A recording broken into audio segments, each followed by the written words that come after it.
सर्ववेदांत सिद्धांत गोचरं तमगोचरं गोविंदं परमानंदं सद्गुरुं प्रणतोस्म्यहम्। ओम शांति शांति शांति। మనము వివేక చూడమని ఒక విచారం చేసుకుంటూ ఉంటుంది. ఇందులో మనము 9వ శ్లోకం వరకు విచారణ చేసి ఉంటుంది. 9వ శ్లోకంలో ఉద్ధరేదాత్మనాత్మానం మగ్నం సంసార వారిదో యోగారూఢత్వమాసాద్య సమ్యక్ దర్శన నిష్టయ. నువ్వు నీ ద్వారానే అంటే మనసా ఏవ అనుద్రష్టవ్యం. శాస్త్రము మళ్ళీ గురువుల ద్వారా సంస్కృతమైన మనసు ఏది ఉందో ఆ మనసు ద్వారానే ఆ భగవంతుని నువ్వు పొందాలి. ఎలా యోగారూఢత్వం ఆసాధ్య సమ్యక్ దర్శనిష్టయ. యోగారూఢత్వం అంటే యమ నియమాదులు అవన్నీ ఏమి యోగ సూత్రాలు చెప్పినారో అవన్నీ కూడా పాటించి మళ్ళీ బ్రహ్మాకార వృత్తి సమ్యక్ దర్శన నిష్ట అంటే బుద్ధిలో అన్ని విషయాలను వదిలిపెట్టేసి ఒక పరమాత్మని గురించినే చింత చేసేలాంటి ఒకే ఒక వృత్తి.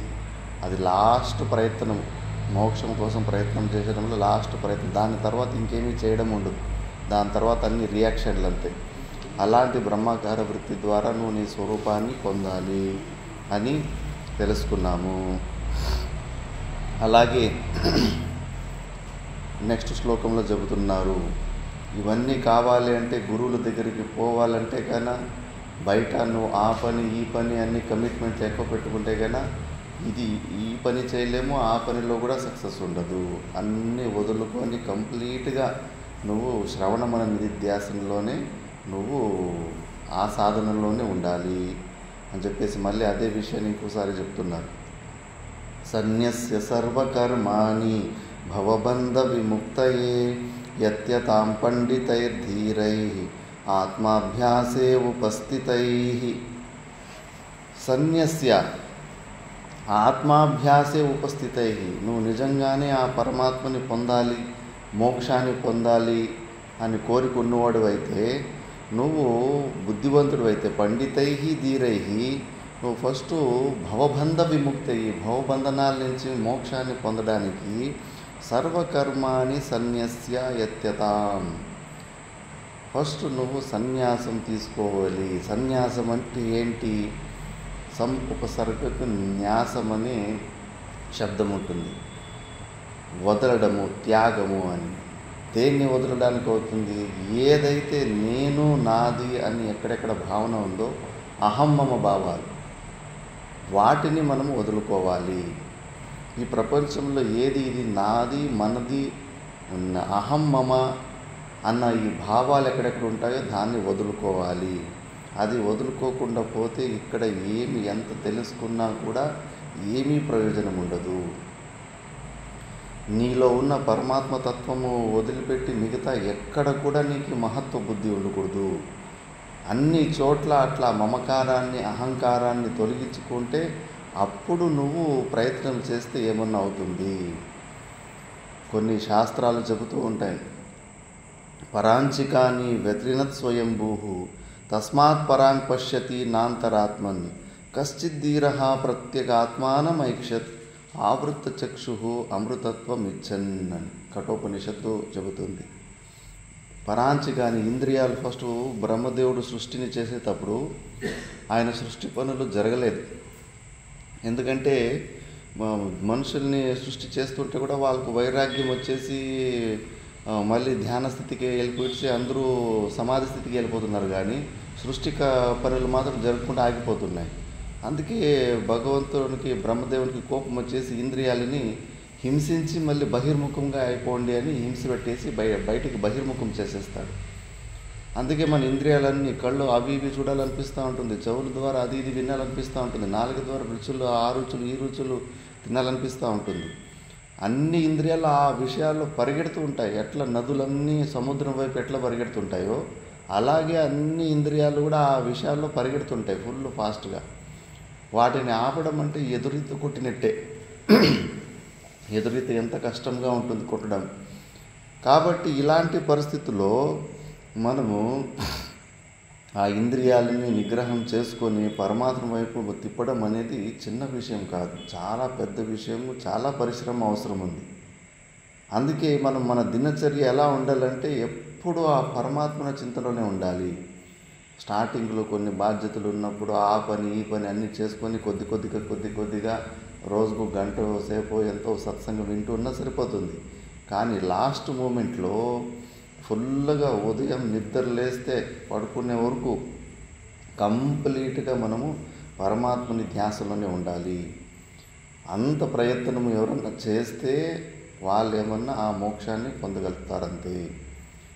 మరి అంత ఈజీ కాదు. మనకు నేను పరిచిన జీవుణ్ణి, ఈ జగత్తు సత్యము అనే అలవాటు చిన్న అలవాటు కాదు, చాలా పెద్ద అలవాటు, అనాది కాలం నుంచి వచ్చిన అలవాటు.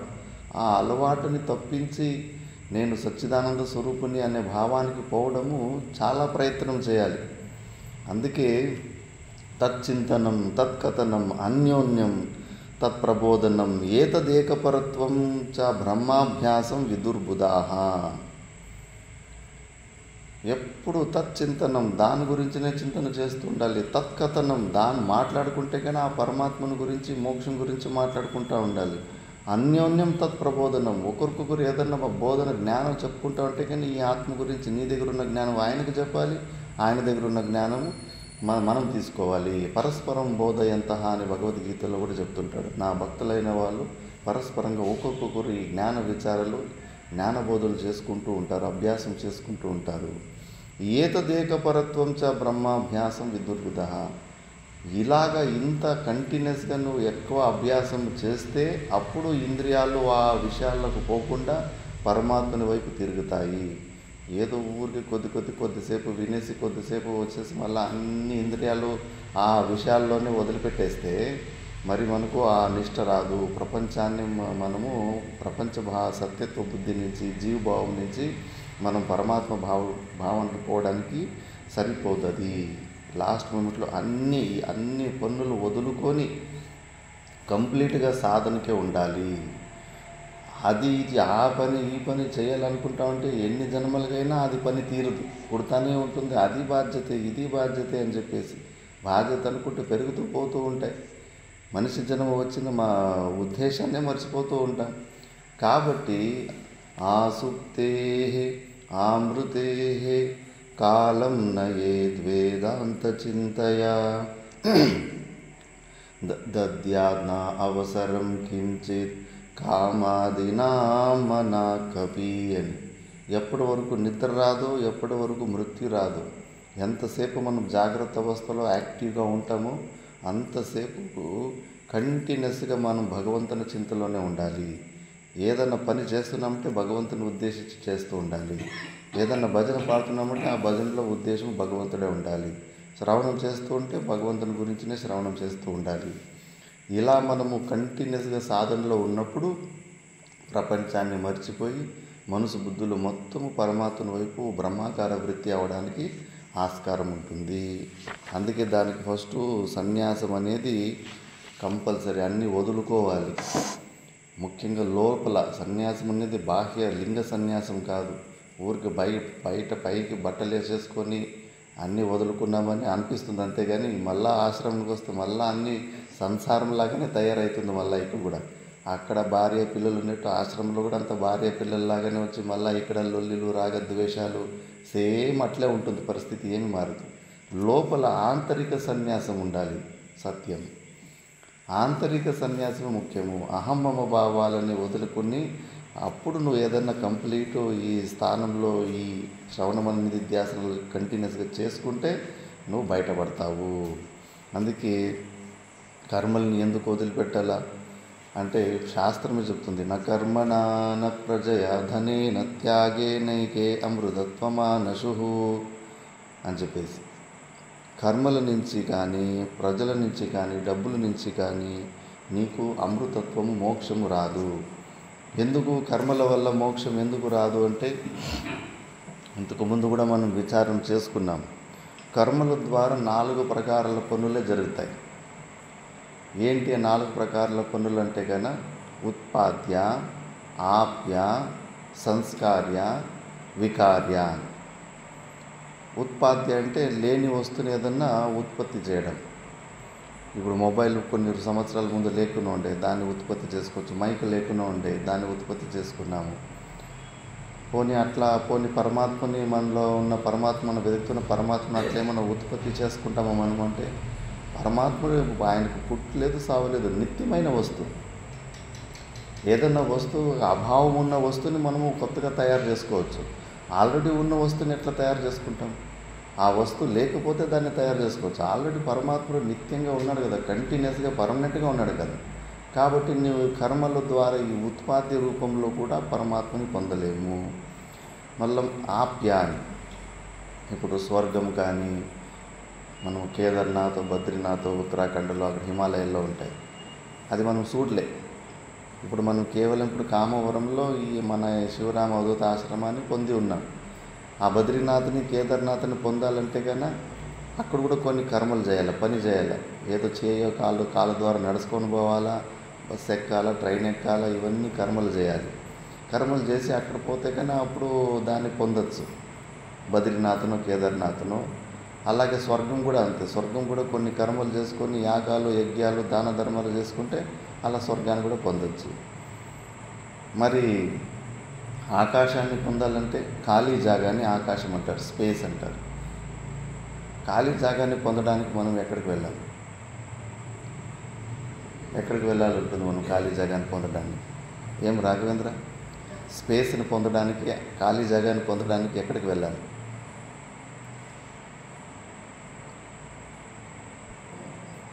గాలి కావాలంటే ఎక్కడ పోవాలి?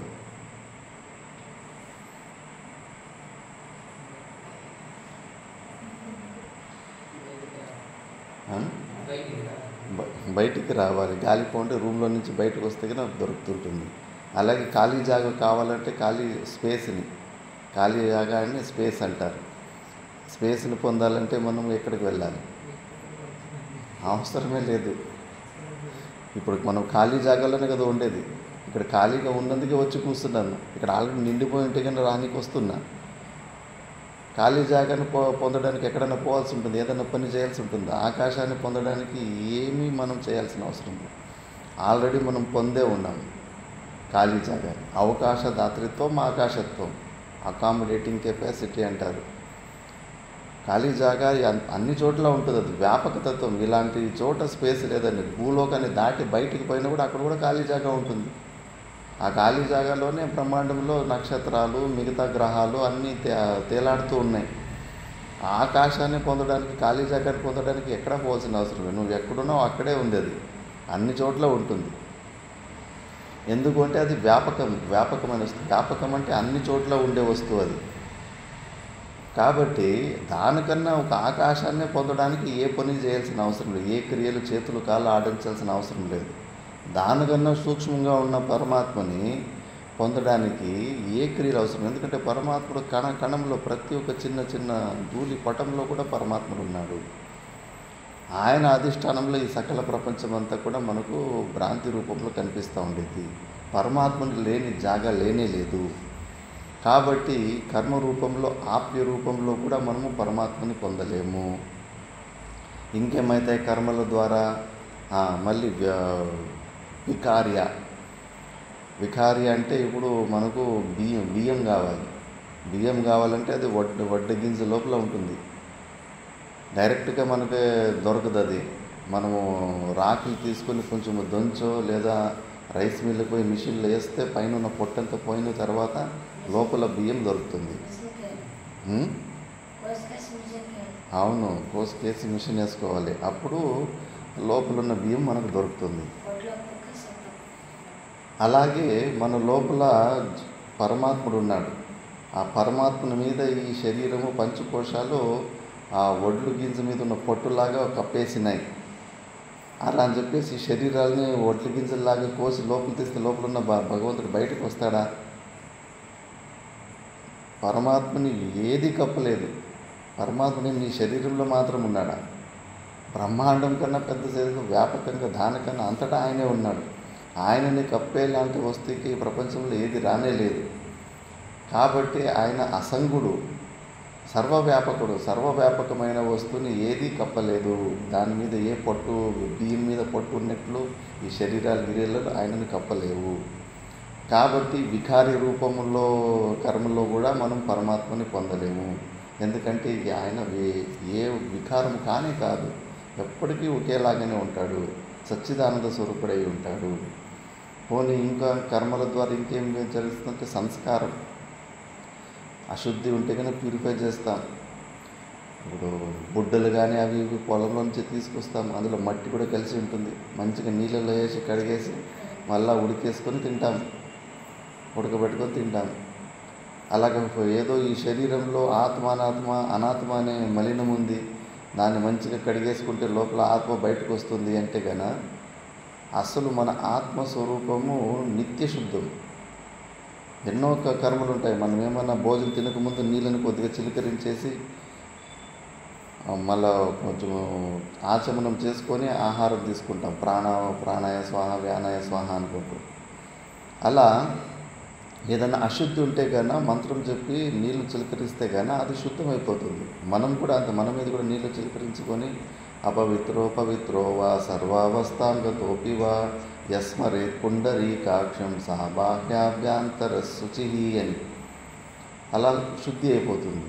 అలాగే మన లోపల ఉన్న పరమాత్ముడు కూడా అశుద్ధిగా ఉండి ఇలా ఏమన్నా నీళ్ళు చిలకరించడంలో ఇంకేదైనా పని చేయడం వల్ల శుద్ధి అయిపోతాడా అంటే ఆయన ఎప్పుడు నిత్యశుద్ధుడు. పరమాత్ముని మలినము చేసేలాంటి సామర్థ్యం ఏ వస్తువుకు లేదు. పంచభూతాల్లో ఉన్న సామర్థ్యము ఆ పరమాత్మను అసలు టచ్ కూడా చేయలేవు. పంచభూతాలకు అతీతంగా, అమూర్త వస్తువులకు అతీతంగా ఉంటాడు పరమాత్ముడు. ఆయన నిత్య శుద్ధ స్వరూపుడు. ఆయనను మలినం చేసేంత సామర్థ్యం ఏ వస్తువుకు లేనేలేదు.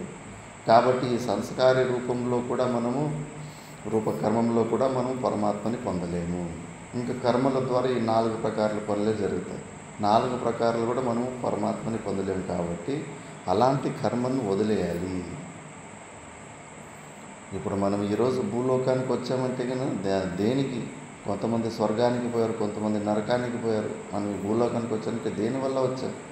పూర్వజంలో చేసుకున్న పుణ్యపాప కర్మల వల్లనే కదా. ఈ శరీరంలో ఎందుకు ఇరుక్కుపోయాం? కర్మల వల్లనే. ఆ కర్మలు బంధానికి కారణం కానీ మోక్షానికి కారణం కాదు. కాబట్టి ప్లవాహేతే అదృఢా యజ్ఞరూప అష్టాదశోక్తం అవరం యేషు కర్మ ఏతత్ శ్రేయో ఏవి నందంతి మూఢా జరామృత్యుం తే పునరేవాపి యాంతి అని ముందుకోపనిషత్తు చెబుతుంది. ప్లవాహేతే అదృఢా యజ్ఞ రూపాహ. ఈ యజ్ఞ రూపాలు ఏమి కర్మలు చేస్తూ ఉంటారో స్వర్గానికి పోవాలని, దానికి పోవాలని, ఇవన్నీ కూడా అదృష్టమే. అష్టాదశోత్తరం అవరం అని. నికృష్టము అంటే చాలా చిన్నది ఇది. అష్టాదశ అంటే 18 మంది ఉంటారు యజ్ఞం కావాలంటే గన. ఋత్వికులు, యజమానులు అంతా కలిపేసి మొత్తం 18 మందితోటి యాగాలు చేస్తూ ఉంటారు. అలా చేసే ఈ కర్మలు ఏతత్ శ్రేయో ఏ అభినందంతి మూఢా జరామృత్యుంతే పునరేవాపి యాంతి.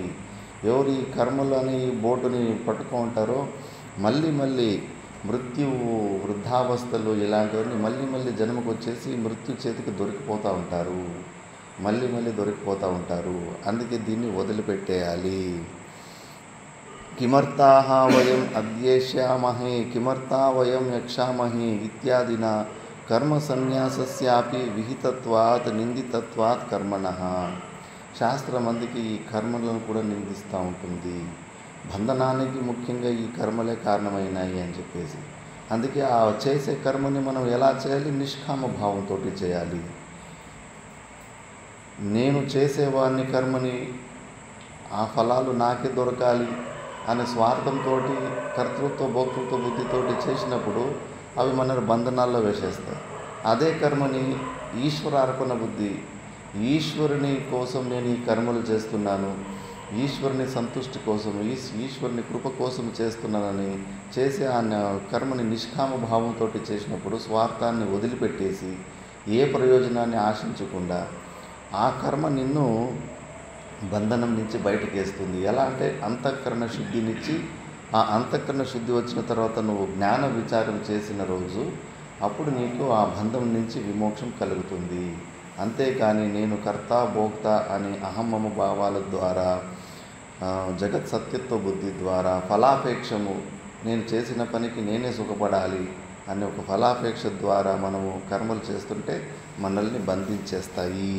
అందుకే సర్వకర్మ సన్యాసము చేసుకోనికి అహమ్మమ భావాలను వదిలిపెట్టేసి నిష్కామ భావంతో చేయాలి కర్మ. సకామ భావంతో చేసుకోవద్దు. Duty oriented. ఎలా అంటే ఇప్పుడు చిన్నపిల్లలు ఉన్నప్పుడు తల్లిదండ్రులు ఏమో చెప్తుంటారు, ఆ వంటింట్లో గిన్నె తీసుకురారంటే ఎక్కువ ప్రశ్నలు వేసుకోము, లెక్కలు వేసుకోము. నేను పోయి ఆ గిన్నె తీసుకొస్తే నాకేమొస్తుందని అమ్మ చెప్పింది పోయి తీసుకురావాలంతే. దానివల్ల వాడికి ఏమి ప్రయోజనం కూడా ఏమి కనిపించదు. అప్పుడు అమ్మ చెప్పింది నేను చేయాలంతే. ఆ లెక్కలో పరమాత్ముడు చెప్పాడు, అందుకే నేను చేయాలంతే. పరమాత్ముడు చెప్పిన దాన్ని డ్యూటీ ఓరియంటెడ్, డ్యూటీలా చేసుకోవాలి. పూర్వజన్మలు నేను పుణ్యపాప కర్మలు చేశాను, ఆ పుణ్యపాప కర్మలకు అనుకూలంగా ఈమె నా భార్యగా వచ్చింది, వీళ్ళు నా పిల్లలుగా వచ్చారు. పిల్లలుగా పుట్టిన తర్వాత శాస్త్రము ద్వారా భగవంతుడే చెబుతున్నాడు, ఆడబిడ్డ ఉంటే పెళ్ళి వరకు నీ బాధ్యత, మగబిడ్డ ఉంటే ఉద్యోగం వచ్చే వరకు నీ బాధ్యత ఉంటుంది, అక్కడ వరకు నీ డ్యూటీ ఉంది, కర్తవ్యం ఉంది అని భగవంతుడు చెప్పినప్పుడు ఆ భగవంతుడు చెప్పిన కర్తవ్యాన్ని ఆయన డ్యూటీ చేస్తున్నాను అంతే, నేను నాకేమి రిజల్ట్ వద్దు అని. కానీ మనం ఎలా చేస్తాము? నేను ఎందుకు భార్య పిల్లల్ని నేను సాకాలంటే నేను వయసు అయిన తర్వాత వాళ్ళు నన్ను చూసుకుంటారు అనే స్వార్థం ద్వారా మనము చేస్తాము. అలాంటి స్వార్థంతో చేస్తే కానీ ఆ కర్మలు మనల్ని బంధించేస్తాయి. ఏమీ ఆశించకూడదు. చేయాలంటే ఈశ్వరార్పణ బుద్ధితోటి మనం చేయాలి. వాళ్ళు చూసుకుంటారో చూసుకోరో అది మన తర్వాత వదిలిపెట్టేది. మనం చేసే కర్తవ్యం మనం చేసుకోవాలి. అలా చేసిన కర్మలు ఏదన్నా ఉంటే అవి నిన్ను బంధనం నుంచి తొలగించేస్తాయి. ఈ ప్రకారంగా ముళ్ళుతోనే తీసినట్టు కర్మల ఒక బంధం నుంచి నిష్కామ భావంతో కర్మలు చేసుకోవడం వల్లనే మనం దాని నుంచి బయటికి వస్తాము. ఇలా ఈ శ్లోకంలో చెప్పారు. మళ్ళీ మోక్షం కోసము గురువులు కూడా ఎంతోమంది ఉంటారు. అట్లా మోక్షం వస్తుందంటారు, ఇట్లా మోక్షం వస్తుందంటారు. మాది కర్మ మార్గం అంటారు, మాది జ్ఞాన మార్గం అంటారు, మాది భక్తి మార్గం అంటారు. ఉన్న బుర్రలో అన్నీ కన్ఫ్యూజన్ చేసి పెట్టేస్తారు. ఏదో 4-5 మార్గాలు ఉన్నాయి మోక్షానికి, మాది యోగ మార్గం అంటారని. ఎన్ని మార్గాలు ఉన్నా కూడా, ఎన్ని సాధనలు ఉన్నా కూడా అన్నీ అంతఃకరణ శుద్ధి చేసుకోవడానికే. కానీ మోక్షానికి మాత్రము కేవలము జ్ఞానము ద్వారానే మనకి మోక్షం వస్తుంది. దాన్ని నెక్స్ట్ శ్లోకంలో చెబుతున్నారు. చిత్తస్య శుద్ధయే కర్మ నతు వస్తూపలబ్ధయే వస్తు సిద్ధిర్విచారేణ న కించిత్ కర్మ కోటిభిః సమ్యక్ విచారత సిద్ధారజ్జుతత్వావధారణ భ్రాంత్యోదితమః సర్ప భవదుఃఖ వినాశిని. చిత్తస్య శుద్ధయే కర్మ, కేవలము మన అంతఃకరణ శుద్ధి చేసుకోవడానికే మనము ఆ నిష్కామ భావంతో కర్మ చేసుకోవాలి. ఆ నిష్కామ కర్మం కేవలం అంతఃకరణ శుద్ధిని ఇస్తుంది. వస్తు సిద్ధిర్ విచారేణ, వస్తు సిద్ధి మనం వెతుకుతున్న పరమాత్మ వస్తువు, ఆ పరమానందము, దాని సిద్ధి ఎలా జరుగుతుంటే విచారము ద్వారానే, సత్సంగము ద్వారానే, జ్ఞానము ద్వారానే మనకు ఆ పరమాత్మ దొరుకుతాడు. నా కించిత్ కర్మ కోటిభిః, కోటి కర్మలు చేసుకొని ఊరికి చెమటలు పొంగించుకున్నా కూడా నీకు ఆ భగవంతుడు దొరకడు. అవన్నీ కూడా నిష్కామ కర్మ భావంతో చేస్తే అంతఃకరణ శుద్ధినిస్తే కానీ నీకు మోక్షాన్ని అయితే ఇవ్వవు. జ్ఞానము ద్వారా నీకు మోక్షం వస్తుంది. ఎలా అంటే సమ్యక్ విచారత సిద్ధ రజ్జుతత్వావధారణ.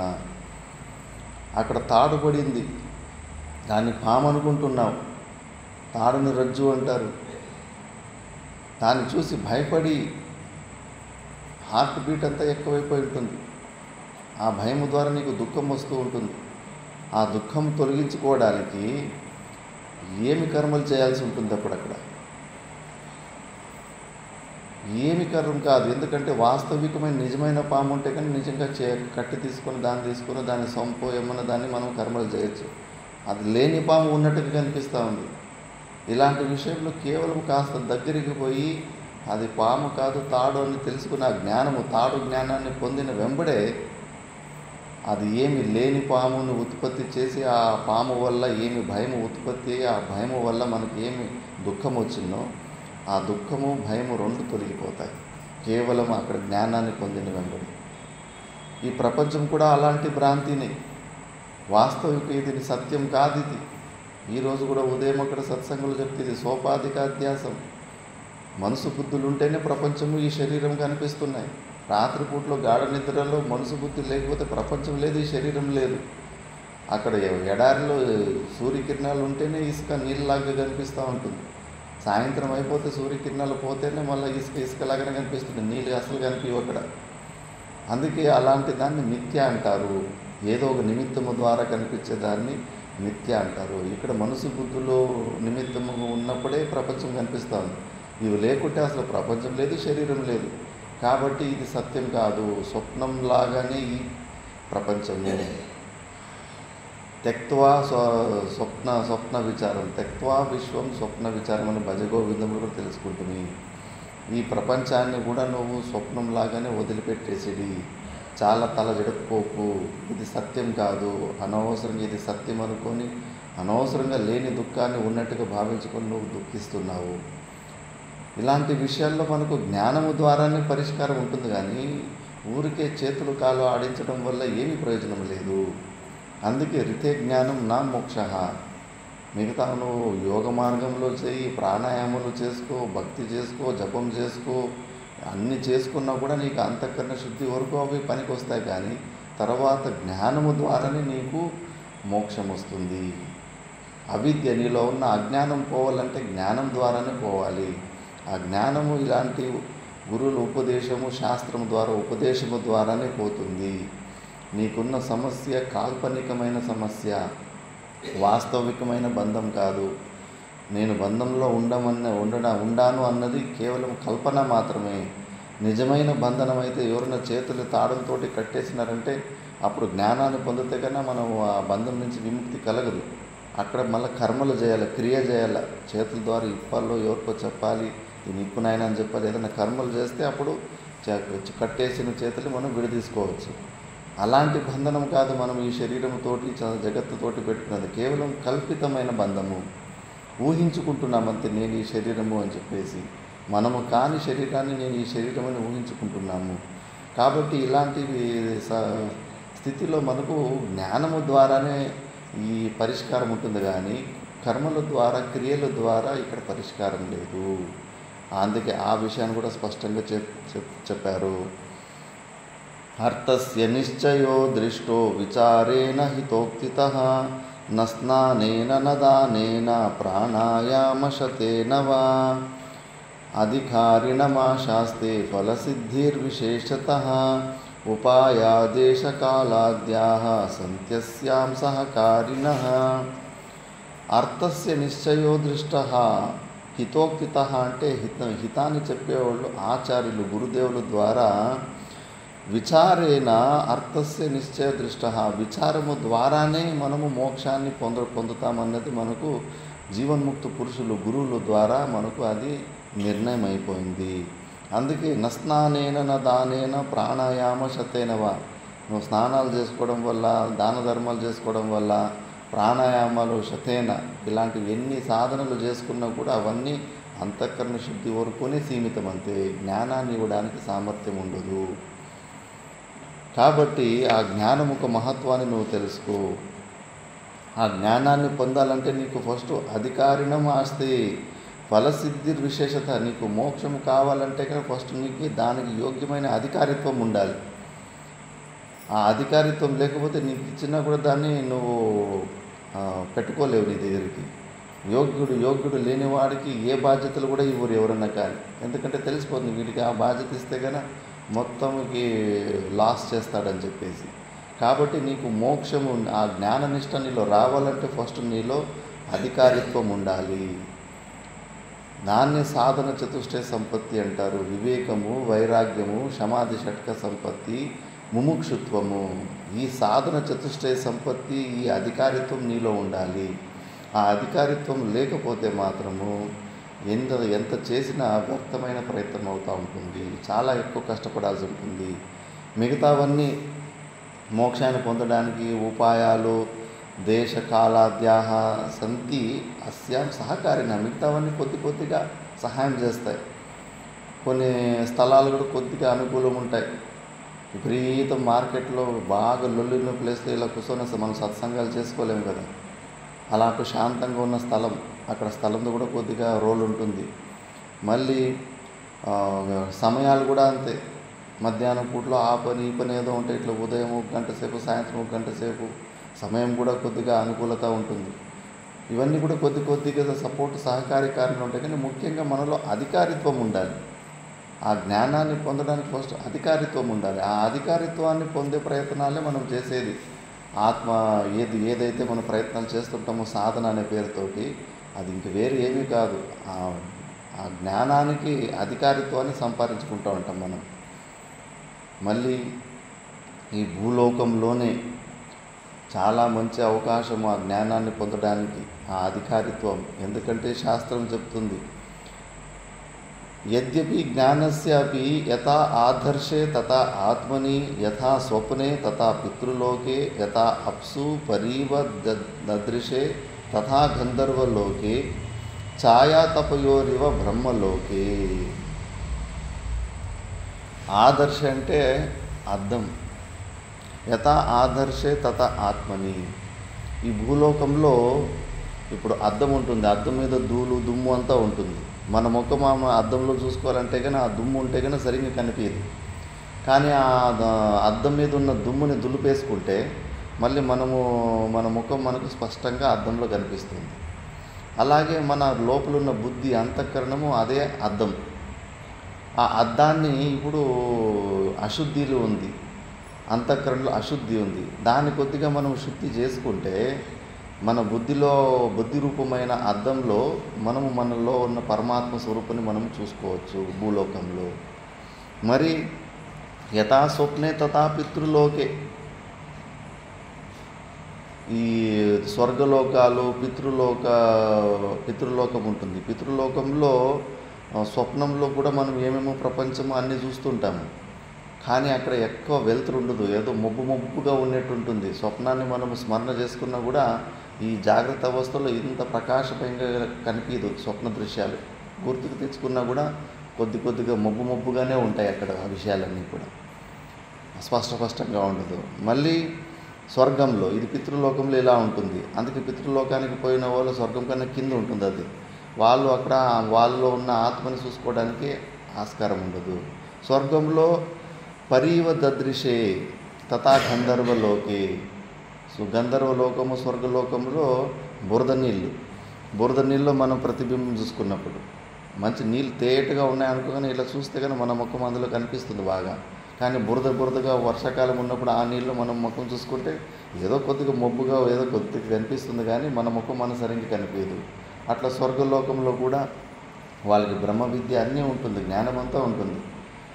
కానీ అక్కడ వైరాగ్యం లేనందుకు వల్ల, ఈ సాధన చతుష్టయ సంపత్తులు వాళ్ళు పూర్తి లేనందువల్ల వాళ్ళు కూడా భూలోకంలో నేను జన్మ తీసుకొని మోక్షాన్ని పొందాలని తరిస్తూ ఉంటారంట. దేవతలు కూడా పోయి ఈ దేవతల పోస్టులు ఇరికిపోతున్నాయి కదా అని యమధర్మరాజే అంటాడు, అరే నచికేత, నువ్వు ఎంత ధీరుడు నాయన, అనాత్మ వస్తువులు నేను నీకు ఎన్ని ప్రలోభాలు పెట్టినా నీకు అది ఇస్తాను, రాజ్యం ఇస్తాను, డబ్బులు ఇస్తాను, అది ఇస్తానంటే ఏది ఇచ్చినా వద్దన్నావు, తిరస్కారం చేసి వదిలిపెట్టేశావు.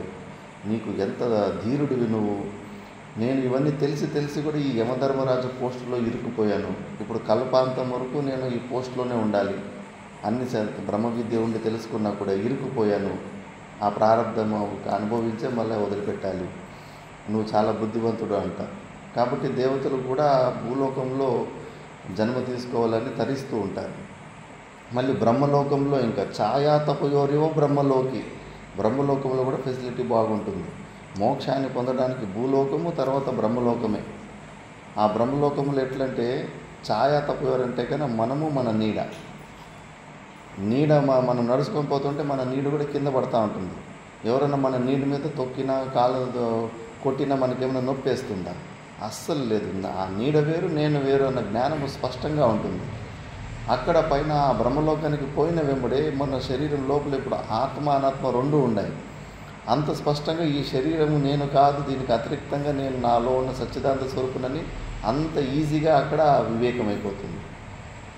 భూలోకంలో కొద్దిగా అంతఃకరణ శుద్ధి చేసుకోవాలి. బ్రహ్మలోకంలో ఏమీ చేసుకోవాల్సిన అవసరం లేదు. కేవలం బ్రహ్మలోకంలోకి పోతేనే ఈ శరీరంలో అనాత్మ వస్తువు సపరేట్గా, ఆత్మ వస్తువు సపరేట్గా ఆ జ్ఞానము ఆ వివేకంతో అలాగే ఆటోమేటిక్గా వచ్చేస్తూ ఉంటుంది. కానీ ఆ బ్రహ్మలోకానికి పోవాలంటే సన్న ఉపాసన కాదు, చాలా కష్టపడాలి. సన్యాసులు కూడా ఓంకార ఉపాసన ఉపదేశం ఇస్తారు. 14,000 జపం చేసుకోవాలి రోజుకి. ఒకవేళ ఇలాంటి శాస్త్రము చదివే పని ఏమీ లేదు, వదిలిపెట్టేసిన సన్యాసికి ఈ భూలోకంలో పని అయితే లేదు, బ్రహ్మలోకానికి పోయి అక్కడ క్రమముక్తిని పొందాలనుకుంటే మాత్రము ప్రతిరోజు 14,000 ఓంకార జపం చేసుకోవాలి. అట్లా కొన్ని సంవత్సరాలు చేసుకున్నప్పటికీ ఆ ఉపాసన బలము ద్వారా ఆ బ్రహ్మలోకము దొరుకుతుంది. మళ్ళీ బ్రహ్మలోకంలో దొరికిన తర్వాత అక్కడ బ్రహ్మదేవుడే ఆచార్యులుగా ఉంటారు. ఇప్పుడు మనం ఏం ఉపనిషత్తుల గురించి విచారణ చేస్తున్నాము, ఈ ఉపనిషత్తులు అక్కడ కూడా ఇవే, ఇంకొంచెం ఎక్కువ ఉంటాయి వాళ్ళ దగ్గర ఉపనిషత్తు, కానీ ఇవే ఉపనిషత్తు. మళ్ళీ ఇలాగే సత్సంగం కూర్చొని కల్పాంతం వరకు వాళ్ళు ఈ బ్రహ్మ విచారంలోనే స్పెండ్ చేసి చాలా పెద్ద టైం అది. బ్రహ్మకు 100 సంవత్సరాలు అయినప్పుడు అప్పుడు ఆ బ్రహ్మతోటి పాటు వాళ్ళ విదేహ ముక్తిని పొందుతారు. తొందరగా మోక్షం కావాలంటే భూలోకమే. భూలోకం కన్నా బెస్ట్ ఇంకా ఏ లోకము లేదు.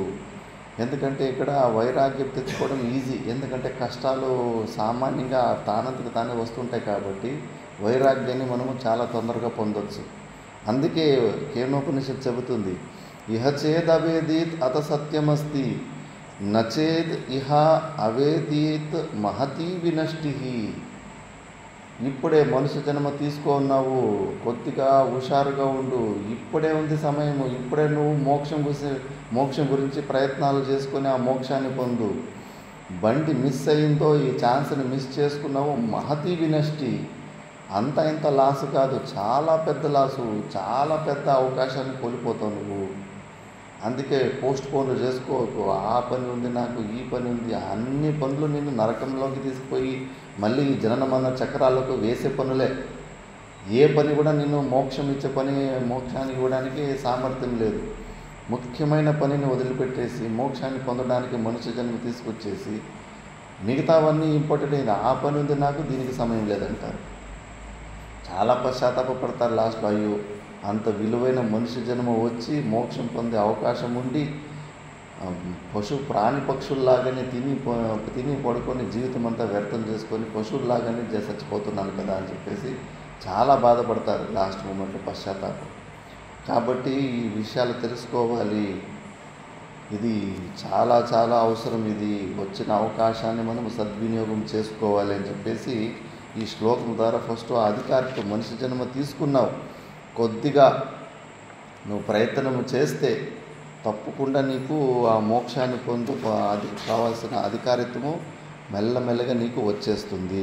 అందుకే చెబుతున్నారు, అతో విచార కర్తవ్యో జిజ్ఞాసోరాత్మ వస్తున సమాసాద్య దయా సింధుం గురుం బ్రహ్మ విదుత్తమం. అందుకే ఇన్ని విషయాలని చెప్పిన తర్వాత విచార కర్తవ్య, విచారం చేయాలి. ఇదే కష్టం. అన్ని పనులను కూడా మనసు సహకరిస్తూ ఉంటుంది. భజనల్లో కానీ, జపంలో కానీ, పూజల్లో కానీ, యజ్ఞాల్లో కానీ కొద్దిగా మనసు అనుకూలం ఇస్తూ ఉంటుంది. కూర్చొని సత్సంగం వినండియా అంటే కానీ మనసు సహకరించదు, లేపేస్తుంది. తలనొప్పి, నిద్ర వచ్చేస్తుంది. ఎందుకంటే మనసుకు అది నచ్చదు. మన మనసు మీద దెబ్బలు పడతాయి కదా. అది సత్సంగం అంటే. విచారం చేయండి అంటే అదే కష్టంగా ఉంటుంది. పోయి ఒక 1000 కిలోమీటర్లు కాళ్ళు ఒట్టికాళ్ళు నడుచుకోబోయి, స్టేషన్కి ఒట్టికాళ్ళు నడుచుకోబోయి, ఎండలో నడుచుకోవచ్చు అంటే కానీ రెడీగా ఉంటుంది మనసు, చేస్తారు. గంట సేపు కాసేపు విచారంలో కూర్చోంటే అస్సలు బలవంతంగా కూర్చొనిపెట్టినట్లుంటుంది. మనసు ఎందుకే ఆ విచారము వెలుగు తెలుసుకోకుండా మనం దాన్ని నెగ్లెక్ట్ చేస్తాము. ఆ విచారమే చేయాలి. అతః విచార ఏవ కర్తవ్య జిజ్ఞాసోహో. ముముక్షులకు విచారము ద్వారానే చేసుకోవాలి. దాని ద్వారానే మనకు జ్ఞానం వచ్చి మోక్షం వస్తుంది. సమాసాధ్య దయా సింధుం గురుం బ్రహ్మ విదుత్తమం. యోగ్యమైన గురువుల్ని ఆశ్రయించాలి. దయాసింధు గురువులు, దయాసింధు సముద్రములు, దయా ఒక సముద్రం లాంటి వాళ్ళు. వాళ్ళ దయ చిన్న సైజు ఉండదు. ఏదో 2-3 మీదనే దయ చూపించేది కాదు. లక్షల మంది వచ్చినా, కోట్ల మంది వచ్చినా రండి, మీరు రండి, అందరూ కలిసిందా అన్నంత ఉంటుంది. దానికి లిమిటేషన్ ఉండదు. మన దయ స్వార్థంలో ఉంటుంది. లేదు, మన వాళ్ళు, మన ఆశ్రమ భక్తులే, వీళ్ళు మాత్రమే దీన్ని ఉపయోగించుకోవాలి, వేరే వాళ్ళు ఉపయోగించుకోవాలి, మనం వేరు వాళ్ళు వేరు అని. గురువులకు అలా ఉండదు. అంతా మన వాళ్ళు. మనకు భిన్నంగా ఈ ప్రపంచం లేనిది. వసుదైక కుటుంబం అన్నది, ప్రపంచమే మన కుటుంబము అని ఆ భావన ఉంటుంది. లిమిటేషన్స్ ఉంది. ఇంతమందికే దయ చూపేయాలి, అంతమందికి అని లేదు. ఎంతమంది వచ్చినా అందరికీ కూడా దయ చూపిస్తూ ఉంటారు. ఇంకా అహేతుక దయా సింధు అని, మనం ఎక్కువ మంది ఎవరి మీద మనం దయ చూపిస్తుంటామంటే మనకి అనుకూలంగా ఉన్న వాళ్ళ వ్యక్తి మీదనే. మనకు ఎవరు అణిగిమణిగి ఉంటాడో, మనం చెప్పినట్లు వింటుంటాడో, మనకి ఎప్పుడన్నా ఏదైనా సహాయం చేసి ఉంటాడో అలాంటి వాళ్ళ మీదనే మనం దయ చూపిస్తాం. కానీ ఏమీ ఆ వ్యక్తి నుంచి మనకి ఏమీ అసలు ప్రయోజనం లేదన్న వ్యక్తి మీద మనం దయ చూపించలేము. ఎందుకంటే స్వార్థంతో బతికిన వాళ్ళు. కానీ గురువులు అట్లు కాదు. అహేతుక ఏ కారణము చూడరు. ఎవరన్నా వచ్చి ఎలాంటి సహాయం అడిగినా కూడా టక్కన అలాగే చేసేస్తుంటారు. వాళ్ళకు ఆ లిమిటేషన్స్ ఉండదు. అలాంటి గురువుని దయామయుడన్న గురువుని అలాంటి స్తుతి కూడా అలాగే చేస్తారు. దయామయ గురుదేవ అని చెప్పేసి, కరుణామయుడు అని చెప్పేసి. అలాంటి బ్రహ్మ విదుత్తమము, ఆ బ్రహ్మవిత్తు అయిన ఒక గురువుని ఆశ్రయించాలని శాస్త్రం చెబుతుంది. ఇంతకుముందు ఉదయం కూడా ప్రవచనంలో తెలుసుకున్నాము. గురువు అంటే ఆ శబ్దంలోనే అర్థం ఉంది. గు శబ్దస్తు అంధకార స్యాద్, రు శబ్ద తన్నిరోధక, అంధకార నిరోధిత్వాద్ గురురిత్యభిధీయతే. గు శబ్దం, గురువులు గు అనే శబ్దము అంధకార వాచకము, రు శబ్దము తన్నిరోధకము, దాన్ని అంధకారాన్ని నివారించే శబ్దము అని. అంధకారాన్ని తొలగించేటోడు గురువు అని. టార్చ్ లైట్లు కూడా అంధకారాన్ని తొలగిస్తుంటాయి, కానీ అవి కాదు. ఇక్కడ లక్ష్యార్థం తీసుకోవాలి. అంధకారానికి అజ్ఞానికి సమానత ఉంటుంది. రెండు భయాన్ని ఉత్పన్నం చేస్తాయి.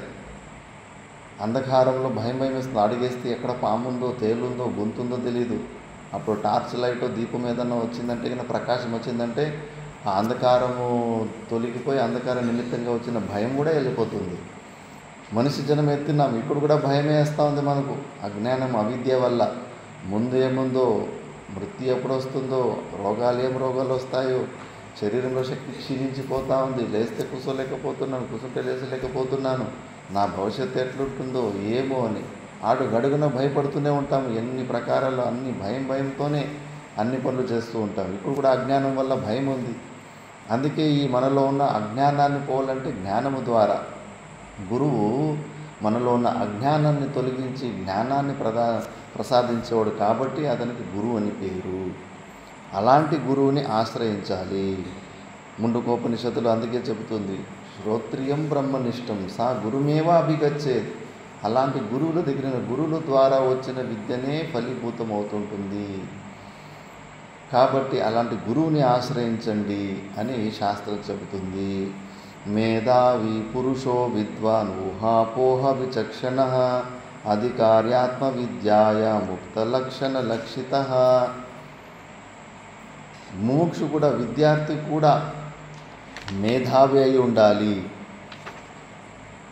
మళ్ళీ విద్వానుడై ఉండాలి, బుర్ర బాగా చాలా బుద్ధివంతం ఉండాలి, ఊహాపోహ విచక్షణ ఉండాలి, కన్ను సైగ ద్వారా అర్థం చేసుకోవాలి. ఇప్పుడు ఉప్పుని సంస్కృతంలో సైంధవం అంటారు, గుర్రాన్ని కూడా సైంధవం అంటారు సంస్కృతంలో. ఇప్పుడు గురుగారు భోజనం చేసేటప్పుడు సైంధవం మానయ్య, ఉప్పుని తీసుకురా, సైంధవాన్ని తీసుకురా అన్నప్పుడు, ఓహో ఇప్పుడు భోజనం తింటున్నాడు, ఇప్పుడు సైంధవం కావాలంటే ఉప్పు అడుగుతున్నాడు అని ఉప్పుని తీసుకురావాలి. మళ్ళీ అంత రెడీ అయ్యి బయటికి ప్రయాణం చేసేటప్పుడు అప్పుడు సైంధవం మానే అంటే కానీ ఓహో ఇప్పుడు ప్రయాణమై బయటకు పోతున్నాడంటే ఇప్పుడు గుర్రాన్ని తీసుకురమ్మంటున్నాడు అని ఆ ఊహ ఆలోచించాలి. గురువుల కంటి సైట్ ద్వారా ఇలా చూపిస్తే గురువులు దేనికో ఈ సమయంలో ఏం అవసరం ఉంది, ఏమి తీసుకొని రమ్మంటున్నారని ఆ సైకిల్ చూసి అర్థం చేసుకోవాలి. అర్థం చేసుకోలేకపోతాం, ఎందుకంటే మన బుద్ధిలో అంతఃకరణలో అశుద్ధి ఉంటుంది కాబట్టి. గురువులు ఒకటి చెప్తే ఇంకో వస్తుంది పై తీసుకొచ్చిట్ట. ఆ ఊహాపోహ విచక్షణత ఉండాలి, ఆలోచించాలి, బుర్రని కొంచెం ఉపయోగించే పని చేసుకోవాలి మనం. అధికారి ఆత్మ విద్యాయాం ఇలా ఉన్న ఈ తెలివితేటలు కొద్దిగా ఉంటేనే మోక్షాన్ని పొందడానికి కొంచెం ఆస్కారం ఉంటుంది. మరీ మందబుద్ధి ఉంటే కన్నా మోక్షాన్ని పొందడం చాలా కష్టము. దాని బుద్ధిని తీక్షణ చేసుకోవాలి. కాబట్టి అవి ఏంటి మరి అధికారం అని చెప్పేసి ఇప్పుడు స్పష్టంగా చెబుతున్నారు. వివేకినో విరక్తస్య సమాధి గుణశాలినః ముముక్షోరేవ హి బ్రహ్మ జిజ్ఞాసా యోగ్యతామత. ఇవే మనం డిస్కషన్ చేసుకుంటున్న వివేకము, వైరాగ్యము, సమాధి షట్క సంపత్తి, ముముక్షుత్వం. ఇవి నాలుగు ఉండాలి. బ్రహ్మ జిజ్ఞాసు అంటే బ్రహ్మని పొందే కోరిక ఉన్న వాళ్ళలో ఈ 4 సాధన చతుష్టయ సంపత్తులు ఉండాలి. ఇప్పుడు దాని గురించి వివేకం అంటే ఏంటి అని దాన్ని స్పష్టంగా ఇప్పుడు చెప్పుకుంటూ పోతారు. ఈ అధికారిత్వం ఉంటేనే ఈ జ్ఞానము ఏం ఉపదేశాల ద్వారా మనం విన్న తర్వాత అది పండుతుంది. లేదంటే కానీ వట్టిగా బుర్రలో ఇన్ఫర్మేషన్ లాగా ఉంటుంది అంతే. అది మనకు ఆ జ్ఞాననిష్టని ఇవ్వదు, ఆ జీవన్ముక్తి ఆనందాన్ని, పరమానందాన్ని ఇవ్వదు. అందుకే ఫస్ట్ ఇక్కడ వెతుక్కోవాలి, ఇక్కడ రిపేర్ చేసుకో. ఏమి మెడికల్ ఎంబీబీఎస్ చదువుకుండానే పోయి హాస్పిటల్ ఆపరేషన్లు చేయడానికి వస్తుందా? ఏమన్నా దేనికైనా మందులు ఇవ్వడానికి వానికి అధికారిత్వం ఉంటుందా? ఫస్ట్ నువ్వు 10 మందికి ఏదన్నా ట్రీట్మెంట్ చేయాలంటే ఫస్ట్ నువ్వు అధికారిత్వాన్ని పొందు. ఎంబీబీఎస్ చదివి అవన్నీ నేర్చుకో. ఆ అధికారిత్వం పొందిన తర్వాత మళ్ళీ నువ్వు ఆ పని చేస్తే అది సక్సెస్ అవుతుంది. ఏమీ తెలుసుకోకుండా అధికారిత్వం పొందకుండానే ఆ పని చేయాలంటే కనుక కుదరదు, ఉల్టా అయిపోతుంది. ఫస్ట్ అందుకే ఇక్కడ మొదటి మెట్టులు దీని గురించి ఆలోచించు. అందరూ ఒకేసారి ధ్యానం గురించినే మాట్లాడతారు. దానికి ముందున్న యమ, నియమ, ప్రత్యాహార, ధ్యాన, ధారణ ఇవన్నీ ఈ స్టెప్పులన్నీ వదిలిపెట్టేస్తారు. డైరెక్ట్గా ధ్యానం గురించి మాట్లాడతారు. ఇవి ఉన్నాయా లేదా ఫస్ట్ బేసిక్ స్టెప్పులు ఉన్నాయా లేదా ఫస్ట్ చెక్ చేసుకో. ఫస్ట్ నువ్వు అధికారివా కాదా, మోక్షానికి నువ్వు నీలో అధికారిత్వం ఉందా లేదా, ఎలిజిబిలిటీ ఉందా లేదా ఇది చెక్ చేసుకో. ఆ ఎలిజిబిలిటీ ఉందంటే కానా ఈ జ్ఞానము ద్వారా మంచి నిశ్చయం అయిపోతే నేను సచ్చిదానంద స్వరూపునని క్షణంలో అయిపోతుంది మోక్షం. ఇప్పుడు నేను మనిషి అనే నిర్ణయము మనం రోజు ఏమి గుర్తుపెట్టుకోవాల్సిన అవసరం వస్తుందా? నేను మనిషి అని ఏమన్నా మంత్రాలు చెప్పుకొని జపం చేయాల్సి వస్తుందా? నేను మనిషి అని అవసరం లేదు. అది తప్పు నిర్ణయం అయినప్పటికీ కూడా నేను మనిషి అనే ఒక నిశ్చయం దృఢంగా ఉంది. ఇప్పుడు నీ విచారము ద్వారా నేను బ్రహ్మ అనే విచారం, నేను మనిషి అనే నిర్ణయం ఇప్పుడు ఎంత దృఢంగా ఉందో అంత దృఢంగా నువ్వు ఎప్పుడు బ్రహ్మ విచారం చేసి నేను సచ్చిదానంద స్వరూపునని అంత దృఢంగా ఎప్పుడైతుందో అప్పుడు నీకు మోక్షం వస్తుంది. దాన్ని చెబుతున్నారు. దేహాత్మ జ్ఞానవత్ జ్ఞానం, దేహాత్మ జ్ఞానావబోధకం ఆత్మన్యేవ భవేదస్య సా నేచ్చన్నపి నముచ్చతి. ఎప్పుడు నీకు నేను మనిషి అనే ఎంత దృఢమైన నిశ్చయం ఉందో అలాంటి నిశ్చయం నేను సచ్చిదానంద స్వరూపుణ్ణి, పరమాత్మ స్వరూపుని అని ఏ రోజు నీకు నిశ్చయం కలుగుతుందో నీకు మోక్షం వద్దనుకున్నా కూడా వచ్చేస్తుంది. అంత నిశ్చయం కావాలంటే నీకు ఈ చెప్పినట్టుగా ఈ అధికారిత్వం ఉండాలి. వివేకము, వైరాగ్యం ఇవన్నీ కూడా. ఇప్పుడు అవి సాధనాల గురించి నెక్స్ట్ శ్లోకం నుంచి చెప్పుకుంటూ పోతారు. వివేకం అంటే ఏంటి, వైరాగ్యం అంటే ఏంటి, సమాధి షట్క సంపత్తులు అంటే ఏంటి, ముముక్షుత్వం అంటే ఏంటి అని డీటెయిల్గా చెప్పుకుంటూ పోతారు. వివేక చూడమని అందుకే మంచి గ్రంథం అంటారు. స్టెప్ బై స్టెప్ ఫస్ట్ శిష్యునికి ఉన్న అధికారిత్వం గురించి చెప్పి మళ్ళీ గురువు అంటే ఎవరు, గురువు ఎలా ఉండాలని చెప్పేసి మళ్ళా ఆ శిష్యుడు ప్రశ్నలు అడుగుతాడు. ఆ ప్రశ్నలకు సమాధాన రూపంలోనే కంప్లీట్ వివేక చూడమని ఉంటుంది. అది నెక్స్ట్ క్లాస్లో చూద్దాం. ఓం పూర్ణమద పూర్ణమిదం పూర్ణాత్ పూర్ణముదచ్యతే పూర్ణస్య పూర్ణమాదాయ పూర్ణమేవావశిష్యతే. ఓం శాంతి శాంతి శాంతి.